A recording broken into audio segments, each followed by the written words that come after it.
My name is Anuttama I'm the ISKCON's International Minister or Director of Communications, and I'm joined on stage this morning by Prahara, who is one of the senior leaders in the Canadian Yatra. She's been involved in the Toronto Temple for many, many years. She's one of the officers of the North American GBC Temple Presidents organization, and she's here particularly in her capacity to talk about a document that was created, not just a document, a whole, she'll explain, but a response to the need for something systematic and administrative and organizationally done to address particularly issues about sexual abuse by leaders. I'm not sure that's the proper term. She'll get us all up to speed.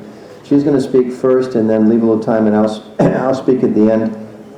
Some of you may have heard the plenary session I gave yesterday. I'll be just discussing that a little bit, elaborating a little bit on that. So then we'll have some time for questions at the end. So in part, I will say that some of the things I laid out yesterday were very conceptual in the terms of our needing to be aware of the potential for abuse, the understanding that we are all here because we're trying to become better people, we're trying to become saints, actually. We want to become saintly people, following in the footsteps of Prabhupada and the previous acharyas. And we all know we're flawed. We have shortcomings. In America, they have an expression that every man has his price. In other words, if the temptations are too great, all of us are likely to succumb to the pressures of temptation. And understanding that in a very positive way, but a realistic way, that we should understand that and keep in mind our own limitations. And we should very much be in the mood of understanding that we need the help and the support of other Vaishnavas to maintain the integrity of our behavior and of our communities. And also the need to protect more vulnerable members. So as ISKCON matures, one of the things that we're doing is we're being able to talk about these things openly. That's a very good sign of a healthy organization. And also, as Prahara is going to present, we're able to look at things in a systematic way and put procedures in place. So how do we deal when problems arise? How do we educate devotees in such a way to make sure they don't arise? Try to minimize those as much as possible. So she really has been taken a tremendous leadership in North America and getting the concepts of there's problems and shouldn't we do something down to systematically what do we do. So I give you Prahara.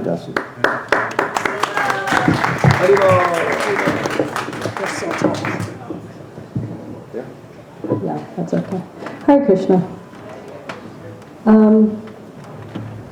This is such a big topic, it's hard to really put it into a half hour, but I'm going to try to give you the essence of this in hope that you will take the idea back home as something that needs to be looked at in your area and perhaps look at some initiatives or consult with us in order to start that happening. It's part of devotee care, it's part of protection of devotees, and it raises our standards as a society by a great deal to have as much policy and protection in place. And it helps leaders to be more accountable. I'm just going to give you a little scenario just to put you in the mood of what this topic is looking at. Now I want you to imagine that you're temple president, and many of you are. You have a brahmachari in your temple who's head of the Harinam, does deity worship, cooking, gives classes. He's a dynamic, charismatic, 30-something-year-old fellow, and he's just the heart of your temple. Everyone loves him. Then you have a young woman who's been coming around the temple for a couple of years. She's not so acculturated to ISKCON culture, restraint and gravity. She's a young, sparky girl, does the new kind of sari wearing that's almost falling off. She has the hair, she's vivacious, she's lively, she loves Krishna consciousness. She's just keen, she loves Harinam, she's there. But she's very young and green and immature. So you know them both, but you're particularly dependent on this brahmachari. he's like, phew, thank goodness he's there because I can do my work and he does all this stuff for the temple. So she comes to you one day and she says, Prabhu, I'm just a little concerned and I wanted to ask you a question. Is that okay? And you say, yes, sure, sit down. And she says, well, Hare Prabhu, he came to me a few months ago and he said, you know, that I'm such a nice person and so helpful to the devotees, and maybe I could be of some help to him. Because he's thinking of changing ashrams, and he's been a brahmachari for so long, he doesn't know how to talk to women. And could it be possible if I could just meet with him in his office once a week and just talk, so he gets used to talking to women, so that he can know how to, you know, think about looking for a nice wife. Because right now he wouldn't know what to even start to say. And of course the young girl says, oh, of course, whatever, you're just so wonderful. Whatever I can do to help, I just really want to help you because you are my Shiksha Guru, you are my inspiration. So weeks go by and she goes and they talk, mostly about her it seems. And then she comes and then she says to you, but you know, yesterday he sat beside me and he held my hand and he hugged me.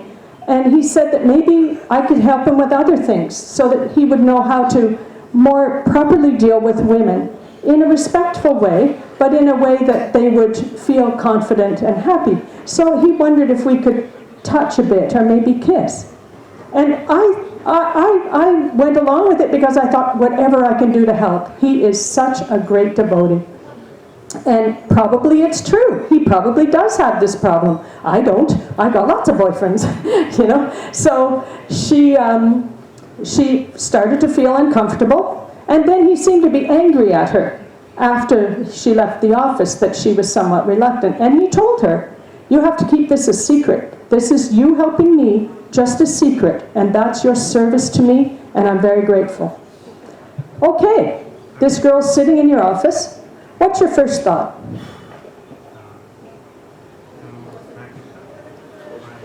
I know, it's stunning. Do you believe her? Who believes her? Right off the bat. Who doesn't believe her? Thinks she's exaggerating, she's off, she's a little crazy, she's imagining things. Who would be in that category? So you would all believe her? That's very nice and very unusual. What an enlightened group. Yes, Prabhu? I would have to double check before I believe. How would you double check? I would ask the brahmachari himself. And he denies. Then what do? They all deny. I'm just telling you from doing many of these, dealing with many of these, they all deny. No way. That girl is, it's fire and butter, you know. She's trying to seduce me. She's got this idea that she likes me in her mind. She's saying these things, you know.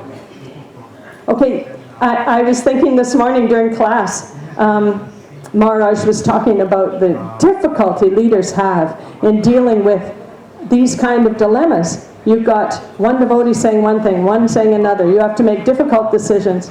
But what I would ask you, in this kind of situation, this is a leader, one of your leaders that you're dependent on, that you like very much. This is in your lap, completely. What an uncomfortable, terrible situation. Wouldn't it be easier if you had somebody in your region that you could call, run this by, and say, can you help me? Somebody who could talk to the girl, confirm whether it's really something substantial, someone experienced, who has interviewing skills and knowledge of people. And then if it were to come to it, that it seems credible, take it to an investigation that's out of your hands. You have knowledgeable, very skilled devotees in your region dealing with this issue, taking the results to the GBC. In North America we have a GBC group who would look at, a small committee of them would look at the results of any investigation, the suggested ramifications or disciplinary actions, and then all you have to do as a temple president is say, Jai, I have the results, I will implement them by the order of the GBC. Very comfortable?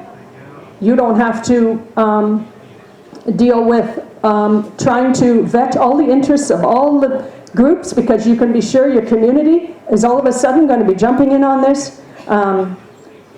It becomes a very, very messy thing. This is what we did in North America. We put this kind of a policy and procedure into place. Unfortunately, we had several incidents. We didn't have any policy and procedure. It was a mess. We had one in Canada, traveling brahmachari. Oh my gosh, so hard. We dealt with it ourselves, but with no real strength behind it. You know what I mean? No institutional policy. So now that we have that, we're finding that it's been a huge difference. We have the policy in place, we have the procedures, we have follow-up, and we have preventative measures in place, which is brochures that temple presidents are supposed to read through with their leaders every year to make sure that they know that don't cross the line. This is what the warning signs look like. Anyone's vulnerable. And that if you do cross the line, there will be ramifications. There's no more sweeping it under the carpet, no more secrets, no more, well, he's a good devotee, just kind of get her out of the temple. Just make her disappear. We had one girl who was actually sent to another temple, just uprooted and gone. And it was not her fault at all. So this is what's been going on for a long time, and this is what we put in place to fix it. And I've got to say, it's working. Our policy is widely distributed. Every single temple has it. Every leader is informed of it. And every year we have talks and seminars at our leaders meeting to reinforce this policy. So why is this necessary? You know, spiritual leaders, they have powers. You might not even recognize it in yourself, being humble souls. But they have powers and influence over others. Think back when you were a new devotee. Think about those people, those devotees in the temple who you had awe and reverence for. We all had and have people who we would really do anything for. Maybe not jump off a cliff, but pretty close. You know, just somebody who we feel is worth sacrificing and giving because somehow they are worthy and their Krishna consciousness is so much above ours that how can we question? This trust and faith is held higher from research. I've done a lot of research on other religions as well, than for any other person in a person's life, including a spouse. Just think about it. Unbelievable. Priests, rabbis, incredible power and influence. It's like the faith that you have in a doctor when you're the patient, or in a teacher by the student. It's something that is very powerful. Even when you as a leader don't feel powerful, you think, who would think that of me? They do. They do think that of you. So when anyone uses this spiritual authority or power to manipulate or influence somebody who is a follower, this is misconduct. This can include all kinds of things. I mean, seductive language, inferences, touch, manipulation. In ISKCON, I have to say that they've involved male leaders with female followers, except in one situation where there were two devotees who were of the homosexual persuasion. So I've just got to say, this now in North America is a very big consciousness. You know how child abuse was the big consciousness a decade ago with the revelations of the Catholic Church? Over several decades, the revelations in the terrible native schools. Now it's all about this. Let me just read you. This is from the American Association of Pastoral Counselors. Far more clergy have sexual contact with adult women or late adolescent girls than they do with kids of either gender. It's a very widespread problem. Ministers, pastors, priests, and rabbis are often the first choice for those seeking emotional as well as spiritual assistance. Their role as counselors gives them fundamentally the same responsibility to those in their care as therapists. And therapists are professional people who have colleges to regulate them. All forms of sexual behavior or harassment with clients are unethical. Now this is the main point. Please remember this point. Okay. Even when the devotee, congregational member, young woman, invites or consents to such behavior or involvement, it is the fault of the leader if he succumbs. 100%. There is no gray area here. The leader has responsibility. So, how is a leader responsible? Leaders want to be warm and compassionate and friendly and encouraging, but leaders have to take a professional role with people who they work with. And professional doesn't mean cold, impersonal, yes, Prabhu, looking the other way. We've had that experience. Go to see someone and they're kind of looking out the window. Speak quickly, Mataji, That's not professional. That's not at all professional. Counselors, priests, spiritual leaders, they need to be kind, respectful, compassionate, and inspiring. But you have to balance this with a professional and respectful emotional distance. And that in itself, when you go to somebody who you really respect, you don't want them patting you on the back and saying, oh, Hare, but you don't want that kind of familiarity. You want a professional, you want some help, some advice, something like that. That's not going to be helpful for you. You want someone that inspires trust and confidence in you. Somebody who is professional, respectful, who you can walk away thinking, wow, they helped me, and who is completely trustworthy regarding confidentiality. These are all things that leaders have to learn and have to deal with. Now, doctors, teachers, rabbis, Christian clergy, they all have years of training in universities. A lot of our leaders just come up through the ranks and bam, you're temple president. This is tough, This is not something you're prepared for. And your first sort of response to a devotee is, how can I help you? I'm your friend. Let's get your service really nice. And, oh, your husband's mad at you. Oh my gosh, let's talk. These things, there is training available. Definitely training available. And mentoring and all of that. And you need to look for that if you're feeling uncomfortable in your role.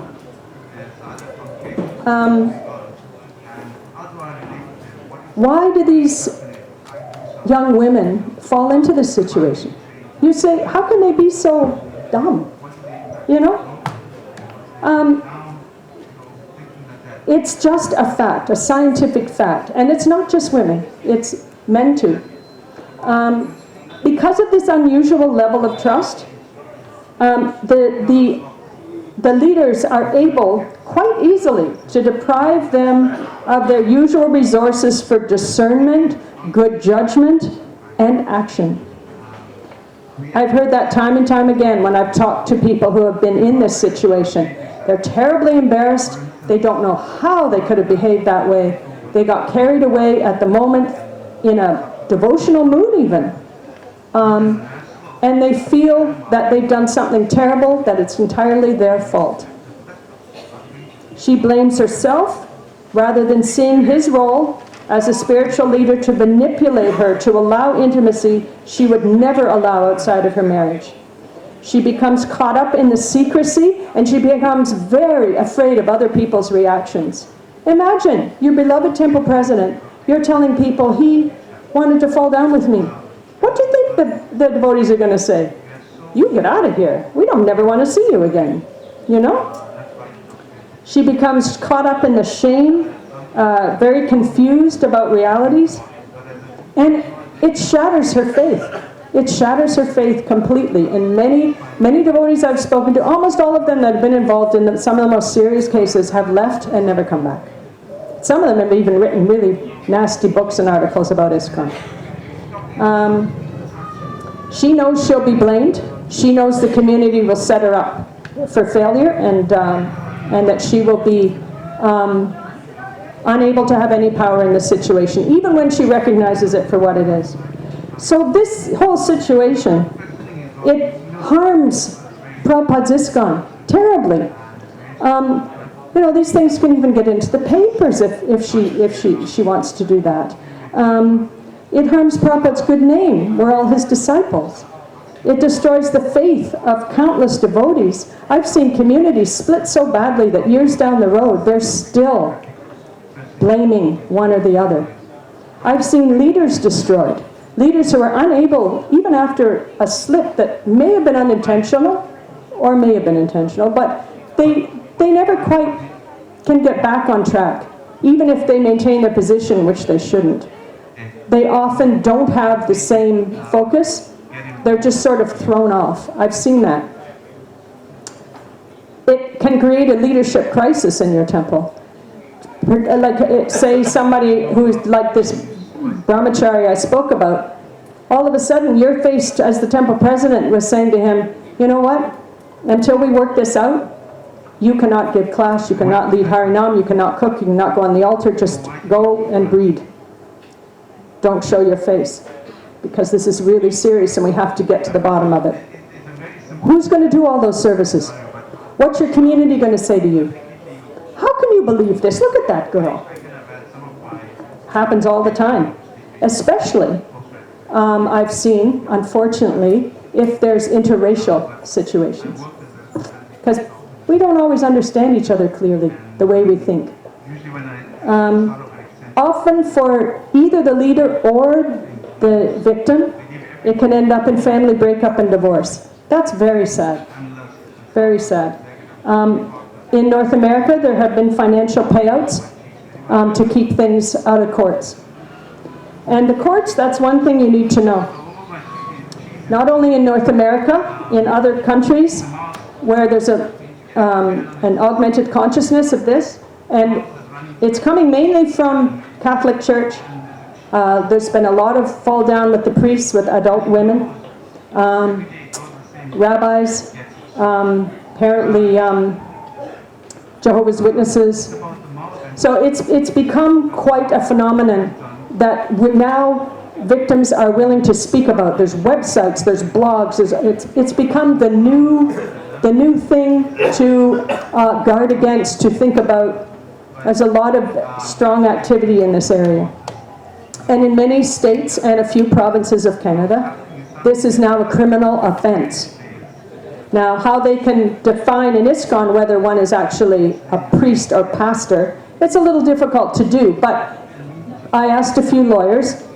Basically, if you are acting in that position and have that kind of profile, you could be seen in court as a priest or a pastor, the same as if someone has a degree.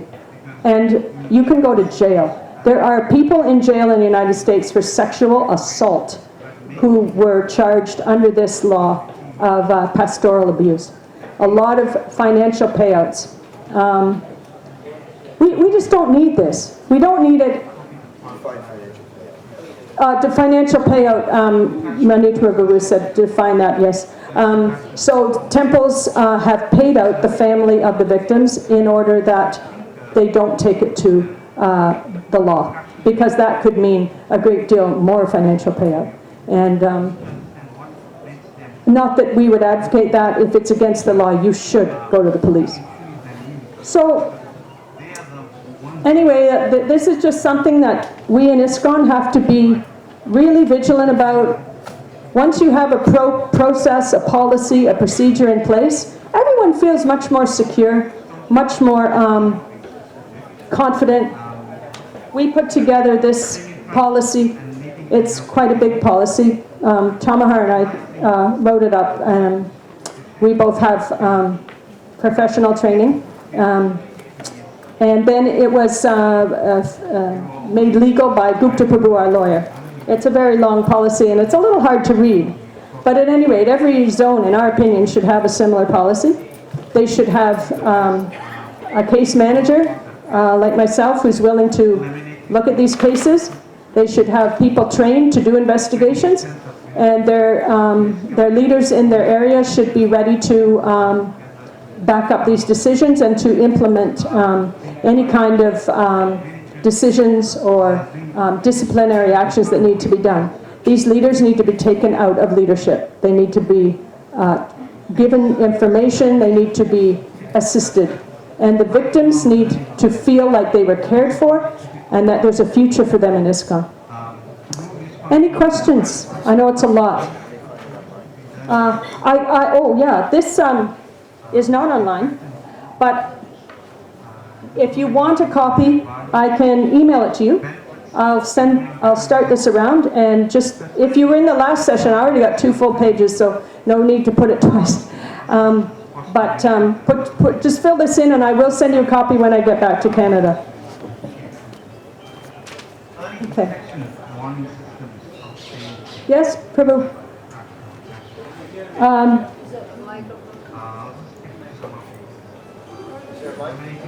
He's running down with a mic. Far back. Oh. Maybe you can just walk up front so we can hear you. The mic's not working. 1 minute. Yes, just so we can hear you, Prabhu. Or you can yell loudly. Hare Krishna. Yeah, it's working. This was the first Prabhu who wanted to speak here. Oh, sorry. No, go ahead.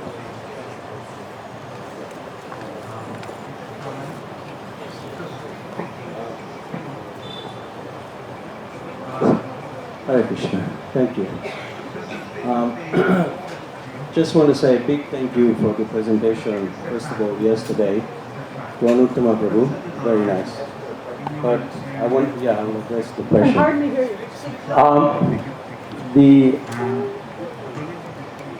I would like to hear more and more in presentations about one quality, one criteria, which I haven't heard so far, which qualifies the leader to be a brave man or a brave lady, which is, this quality is, fearless. Because very often the abused,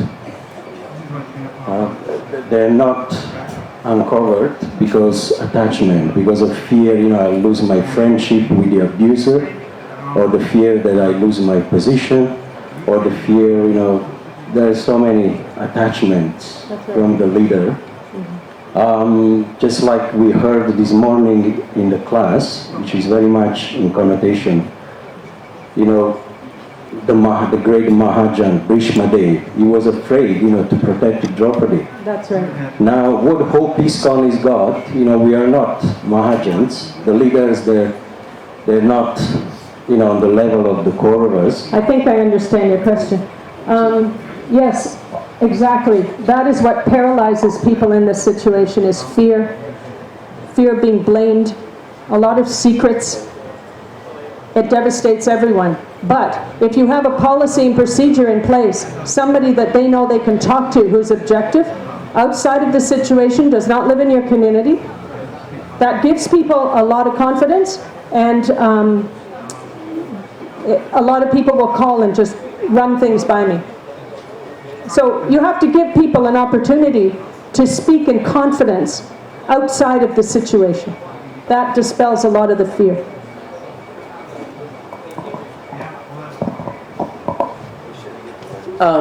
You were asking, when you spoke about abuse, you kind of focused a lot on the sexual abuse and, related to that.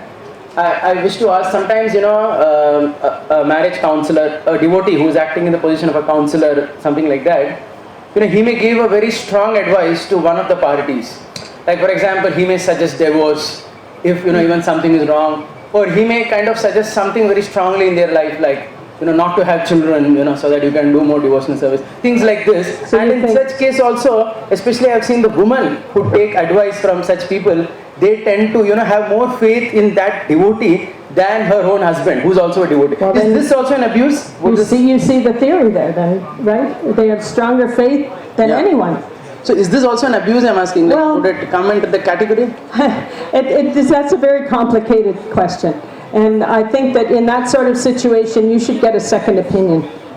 You should never just go by the opinion of one person. And it could be connotated to be, I don't know whether abuse, but certainly poor guidance. And Basically definitely, because a person is using his power to, influence a particular decision in one of the spouses. So right. No, that's certainly a dishonorable thing to do, for sure. Women, let's give it to the ladies. Okay, so this is great. We got these policies. Now, all the leaders, including the president, the guru, the GBC, is it going to be mandatory for them? Because I know where I come from, they don't care about the, Right. communication or anything. All I can say is that in North America, the entire North American GBC group are completely behind this, 100%. And in dealing with me with cases have been extremely helpful. Yeah, but what about the rest of the world? Well, all I can tell you is what we have, and I hope that the leaders from those regions will take this and roll with it and do something with it. No, but That's all I can say. Now you're hoping that something should be mandatory training. The GBC Otherwise- could mandate this, I suppose, I think it yes. should be mandatory training. We got so many leaders not trained, and Yeah. it's a pity. Yes, I agree, Prabhu. Thank you, Mataji. My concern is for the abuser. Thank you very much for the policy for protecting. For the abuser, is there any policy for rehabilitation? Because he may go to another place and start on. And No, it's true. so is there any policy for rehabilitation? Very good question. Thank you. We just finished one case, and the devotee who was found to be culpable, he has to attend counseling of a qualified counselor. It doesn't have to be a devotee, someone who's qualified in this area. He needs to have a mentor who can be in communication with the counselor to make sure he's attending. He's out of all leadership position. He's not allowed to act as a leader in any way. And there are a number of other things that over the 5 years of all of these things, we hope to bring him to a level where he can again be trusted. But he won't be given leadership again. But he'll be able to come to the temple and be part of the community in a trusted position, and people will be able to move on from that once he does all these things and shows good faith. However, I have to say, sometimes there are false accusations. And the thing is that these investigations can also come to a decision that the complainant was not credible, and then we make every effort to reinstate the leader and to dispel all the myths and lies that were going around about him. So it goes both ways. Now we're going to go to Anuttama Prabhu as part of the presentation.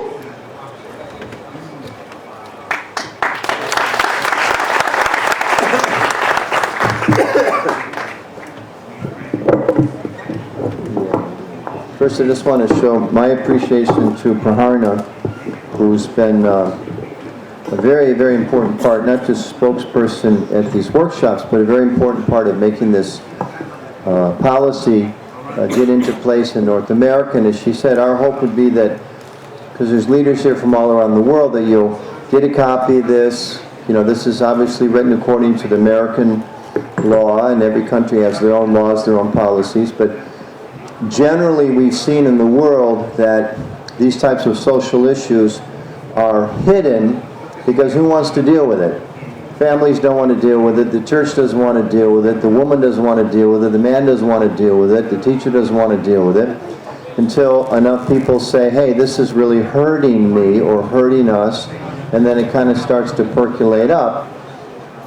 And then maybe because of the culture in America, initially people thought, well, all these problems only exist in America because, America is such a rotten place. And in many ways it is, but in many ways it's not. And one of the strengths of that particular culture is this ability and willingness to put it on the table. It was the first place in the world people talked about child abuse. And I can remember coming to India 10, 15 years ago, maybe 20, talking about child abuse, and just to look at two different cultures, the response in India was, we don't have that stuff. You know, and then I remember the first book I read about child abuse in India was called Bitter Chocolate, connotating the idea of the abuser offering chocolate to the child and then exploiting them sexually. It was a whole book about sexual abuse in India, and you know, even the preliminary numbers, it was a huge problem. And it's 20 years later, and India's just now starting in a serious way to talk about it. They're actually starting to have people study these things as family counselors, etc., which is great, because then we can deal with it, we can cut it off. So in a similar way, I think this problem in North America, Canada, the United States, it's come to their attention, and we're grateful for Prahara and others who've made it more publicly aware to us. And they're offering us a venue that we should go back and look in our own areas and see how does it apply in our countries. How could the internal ISKCON policies be written? You know, this is the kind of thing you have to be very careful with lawyers, because as she's mentioned, you don't want to create a system where all of a sudden anybody that has any kind of grudge, you know, can go and file some complaint and then, you know, once abused, determined guilty. You know, that would be horrible. That's another kind of abuse. So there have to be fair systems put in place where devotees know that there's systems here and that we're really basing everything on behavior. But whether you're a senior devotee or a brand new person, things are judged on facts, they're based on the reality, and they're based on behavior. And not that just because you're senior means we're not going to look at it, or because you're junior, we're not going to believe you. Or conversely, just because you say you were abused, we believe you. That neither one of those can work. So these things have to be done very carefully. She's done a lot of work, and I hope many, many countries around the world will sign up in this notebook that's going around someplace, or approach her at the end, get her email so she can send you the U.S. document, and you can begin the discussions at your temple level, at your regional level, etc. I'm just going to share a few points. Many of you may have attended the plenary session yesterday. Mahaprabhu, there's some extra sheets here. If you didn't get the handout I gave yesterday, I have some extras. I think most of you did. If not, you can raise your hands and Mahaprabhu can give those to you. A little bit of background. 1996 was the centennial year of ISKCON. And as the communications minister, I was trying to go out and get a lot of good news about our celebration. And we were fortunate enough to get an article in possibly, arguably, one of, if not the most important newspaper in the world, the New York Times. And I was very, very happy the New York Times was going to write a story about us. I worked closely with the reporter. When the story came out, I was disappointed, because the headline was, ISKCON at 30, because it was also our 30th anniversary, can cultic groups change? That was the headline. I was expecting Hare Krishna celebrates 30 years. Instead we got ISKCON at 30, can cultic groups change? I called up the reporter who I knew quite well. His name was Gus Niebuhr, very well-known reporter in North America. I said, Gus, why did you have to write this angle on this story? And he included a quote from one of these so-called cult-watching groups that said, well, a lot of these organizations, you know, they say they've changed, but sometimes it's just a cover-up. That was the quote. So I called him up. I said, Gus, why did you have to deal with this in this particular story? It's our party. Well, you know, why put negative things in there? He told me, and I will never forget this till the day I die, it's out there, Anuttama. Deal with it. That was New York Times reporter, told me deal with it. So I thought, okay, you know, New York Times, they're almost like God, so I should, you know, have to deal with it, right? God spoke. So I called up, so he gave me the name of this woman who he had quoted, led me to some other people, and we started a dialogue with the anti-cult organizations. Organizations that for years in other parts of the world had said very terrible things about our organization and our process. You know, there's brainwashing and it's abusive, and you know, and I came from the point of view this is an ancient religious tradition. We're teaching very high valuables and principles, and you guys got it all wrong. When I started going to these dialogues, there were some people that were in the mentality of you're either a good organization or a bad organization, but that was the minority view.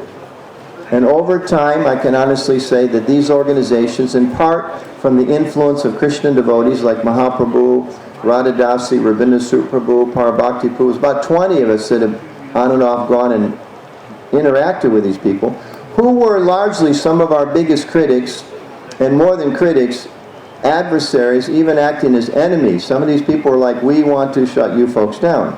Those were the aggressive ones. Not everybody felt like that.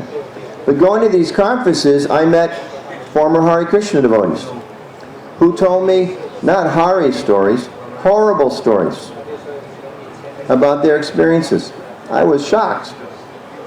I met parents who told me, their impressions of the Hare Krishna movement, and I was shocked. And some of these people would just come up and kind of dump on you and walk away. They couldn't even talk to you. Other people, they'd walk down the aisle and they'd, cross the street kind of a thing. Or if you sat down at a table, they'd get up and move. So damaged people were. And a lot of it was based on misconceptions, but realized that there were some real issues out there. We also realized over one meeting that the paradigm was not so much, are you a abusive group or a cult or a sect, as they say in Europe. The jargon evolved. Are you cultic? Do you have abusive behavior in your organizations? And one man who's the head of this particular international organization, one year he stood up and he read the ISKCON Communications Journal. There was an article about child abuse in ISKCON in 1996.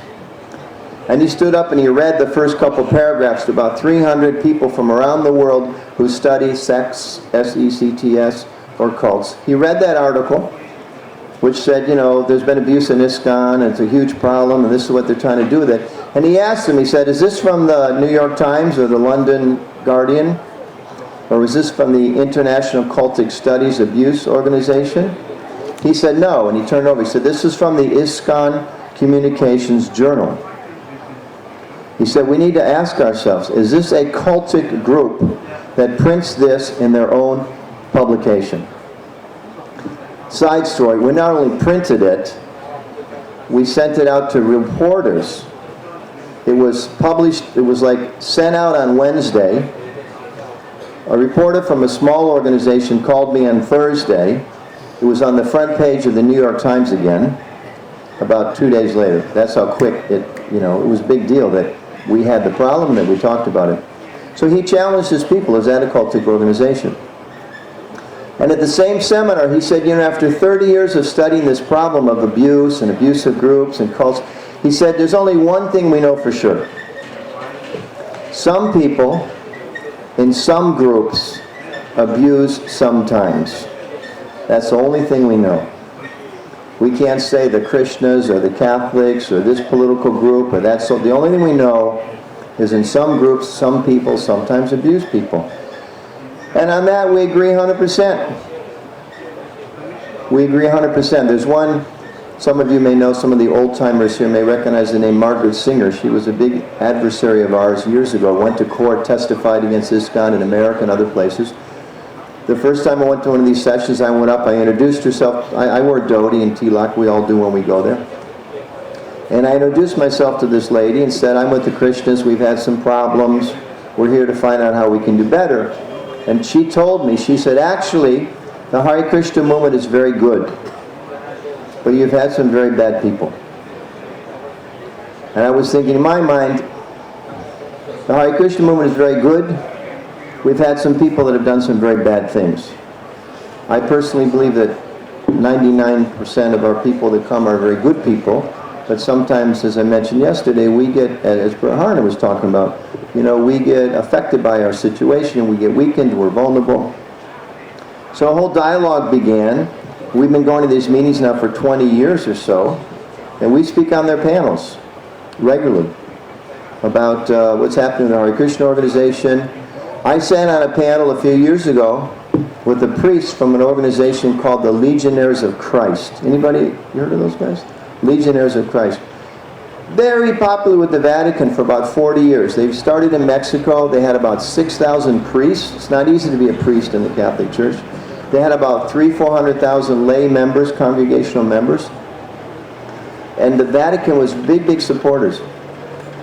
It turned out that the leader of that organization, there were all kinds of rumors, maybe there's something wrong, this, that, and there was a lot of hush-ups from the head of the church. For years. Former members were writing books, this and that. It turned out the man that started the organization, his name was something like Marcial, something like that. He was a sexual abuser of children, and he had children with many women. But he was successful, so nobody wanted to deal with it. And finally the pressure became so great that just a couple years ago, the Catholic Church, the largest religious organization in the world, publicly said, after 20 years of saying, no, everything is okay, this man was a problem, and they've kind of, taken his name out of the records, and they're trying to figure what to do with the whole organization. Some say just shut the whole thing down, etc. So these very same people, these cult-watching groups, the mature ones, there's some fanatics, but the mature ones are saying, we're dealing with a human phenomena, with a social phenomena that can affect any organization. And as the ISKCON Society, we've gone to them and said, we've had problems, we don't want more problems, we want to know how to stop these problems. And I was on a panel a few years ago with a former priest of the Legionnaires of Christ. And he was talking about how their organization, and nobody was paying any attention and nobody was doing anything. And I was as a Hare Krishna devotee saying, we've had all these problems, we've had breakaway groups, we've had problems with accountability, we've had sex abuse, child abuse, and we're trying to figure out how to do better.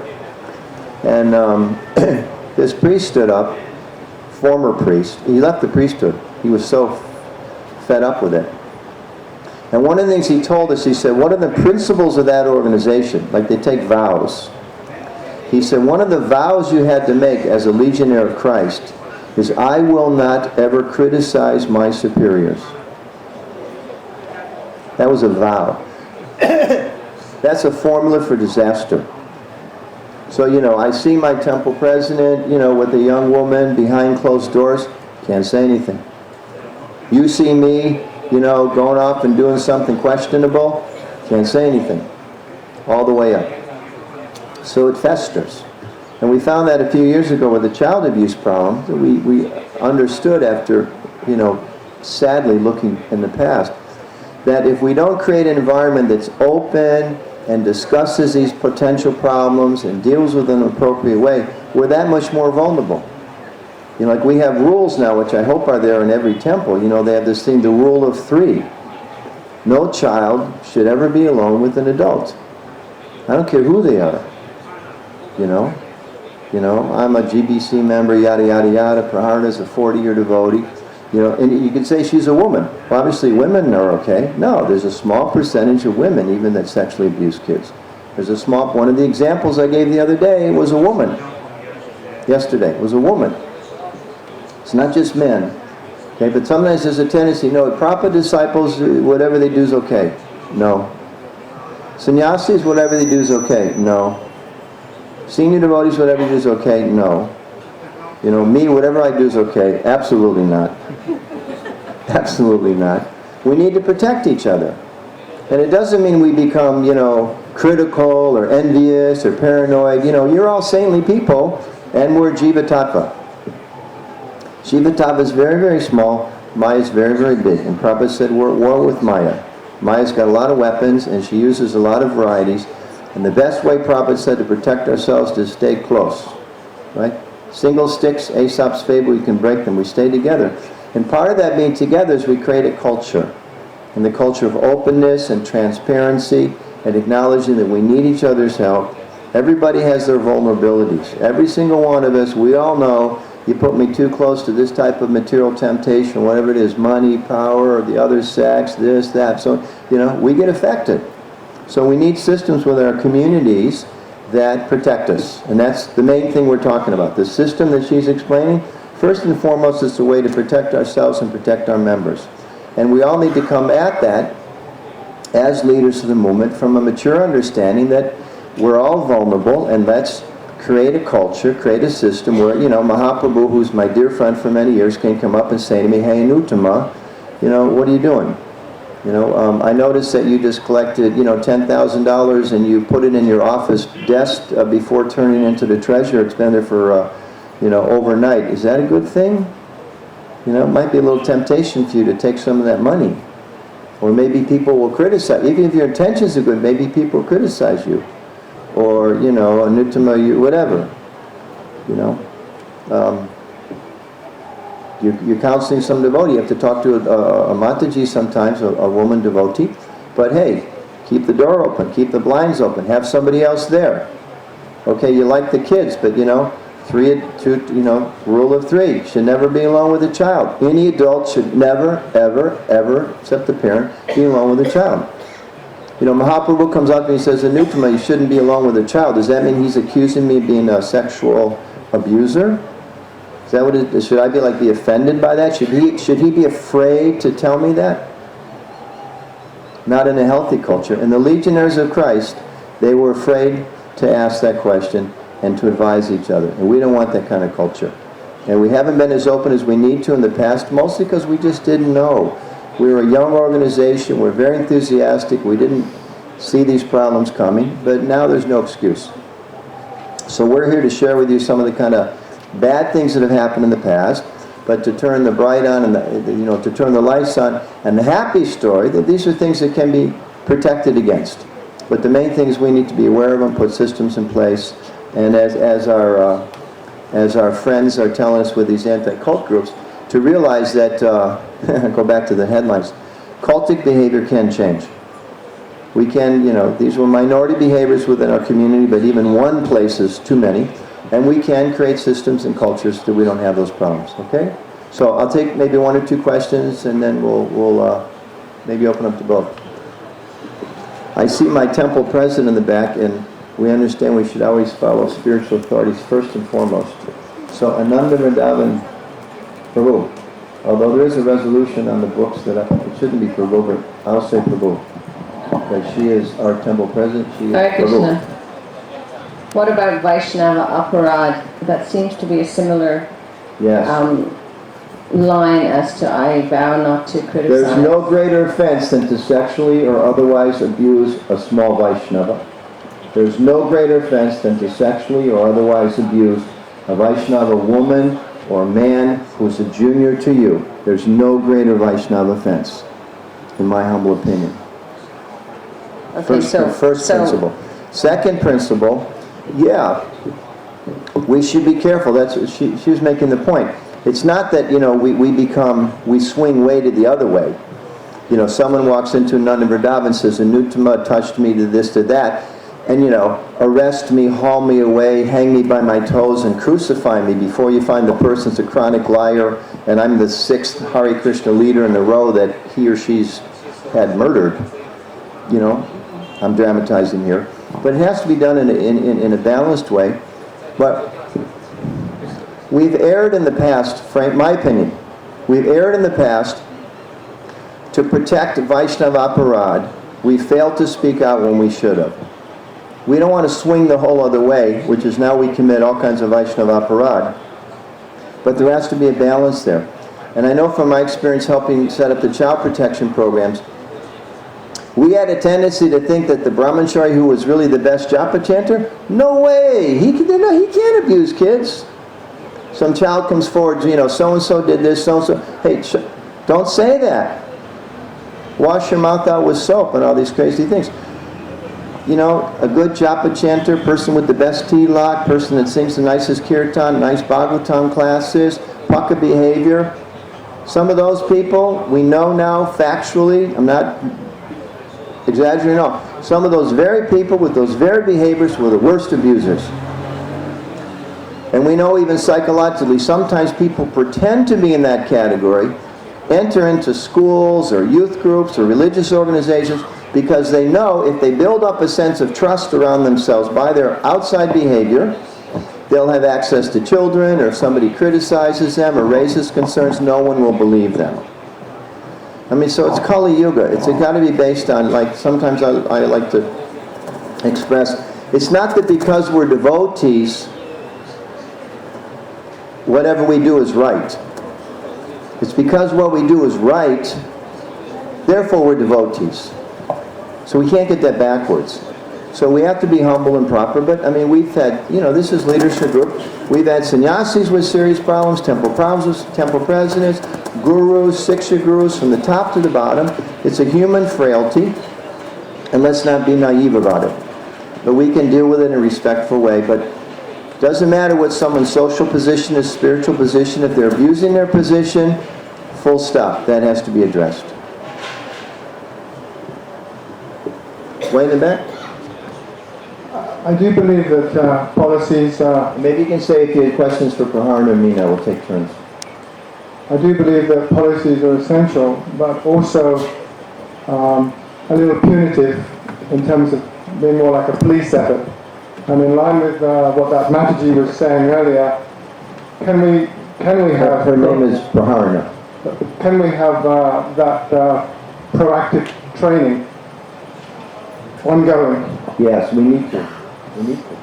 Yes, and that is starting with our leadership group. We have a brochure that we have distributed to them. We have asked every temple president to have a meeting at least once a year with all the leaders in the temple, including people like Head Pujari, anyone who might have followers or people who respect them over, very much. Then all they have to do is read through the brochure, discuss the situation, and be aware that there's a policy. We are thinking about how to roll this out to congregations without overly alarming people. A lot of temple presidents don't want these brochures in their front hall. But yes, education is the key, absolutely the key. It's the way to prevent.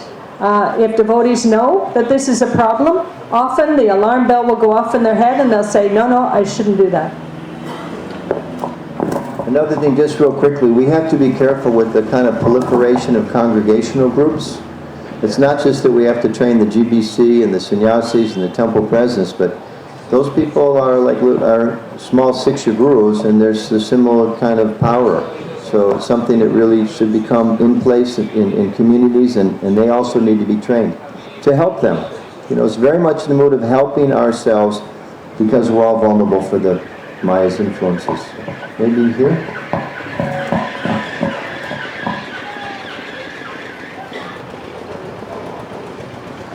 I was actually pointing to her, but maybe we can... I had my hand also quite a while. At some point, there was also a case, and then the husband was involved, and with a young girl, and then the wife of that husband was kind of protecting the husband, that this girl was asking for it because she was dressed in a certain way, and this became kind of a rumor and a whole thing that this girl asked for it. So this is also a mindset that we sometimes have, that she was asking for it because she is used, she dresses in a certain way. Or yeah, I think Prahara already spoke about this. Your Honor, he left the door open from his store. I had no choice but to rob it. Your Honor, there were no policemen on the highway. I had no choice but to go 150 miles an hour. Your Honor, I found a bag of marijuana on the street. What could I do but smoke it? Your Honor, she was dressed in a lusty way. What choice did I have but to try to seduce her?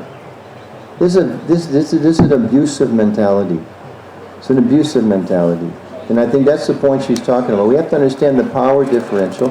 At the same time, we're a community that's very much aware of the potency, particularly of sexual attraction, to bewilder us off the spiritual path. So, we're taught we should respect women as our mothers. Women should respect men as their sons, and respectful distance needs to be there. And, we have a culture where ladies are encouraged, please, dress in a modest way, because we men have this problem. Okay, I will speak on behalf of the men in the audience.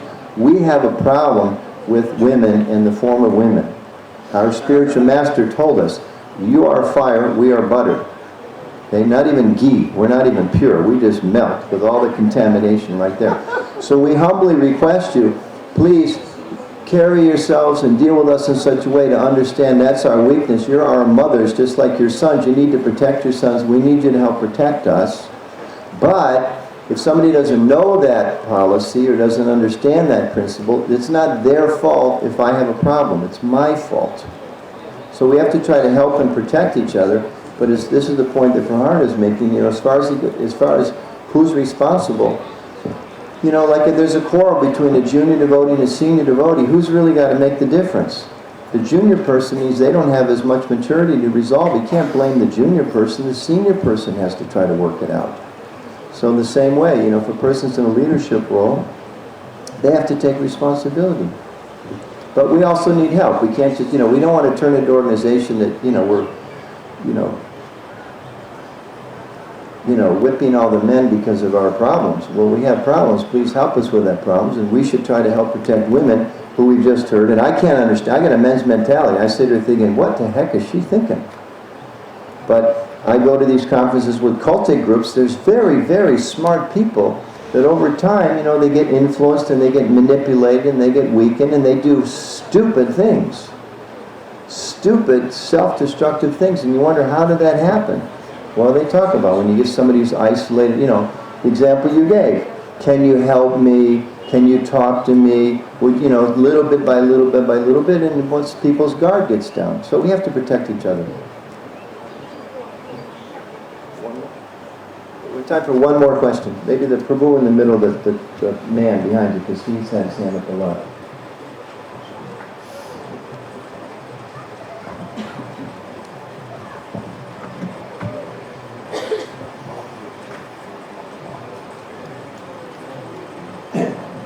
If you ask in American, I'll answer. If you ask in Canadian, she'll answer.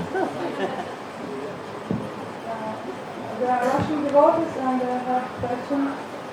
Hare Krishna. They are Russian devotees and they are saying that now in Russia we have such a stage in our movement when many devotees with untraditional sexual orientation, they join more and more.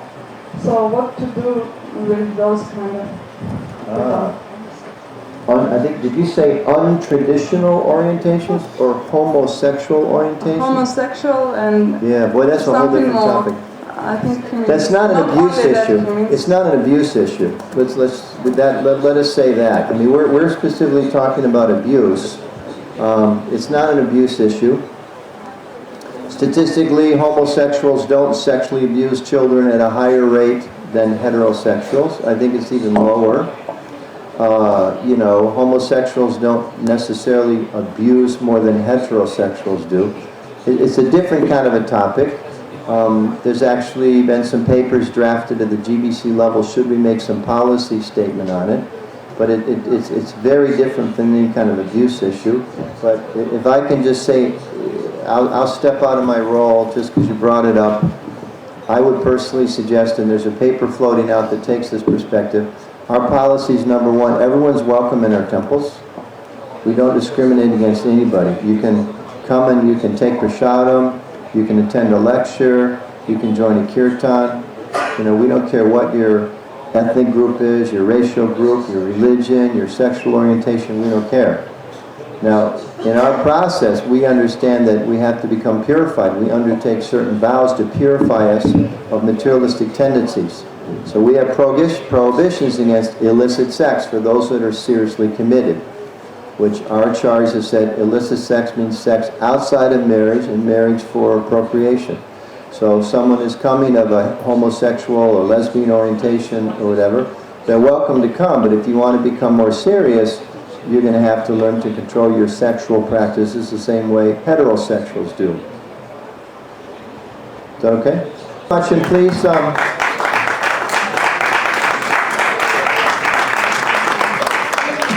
you know, the main thing is let's have a balanced response to this situation, and let's look at how we can improve our own local areas in systematic ways to protect us all from misusing our positions of power and authority. Thank you very much. Srila Prabhupada Ki Jai. Thank you.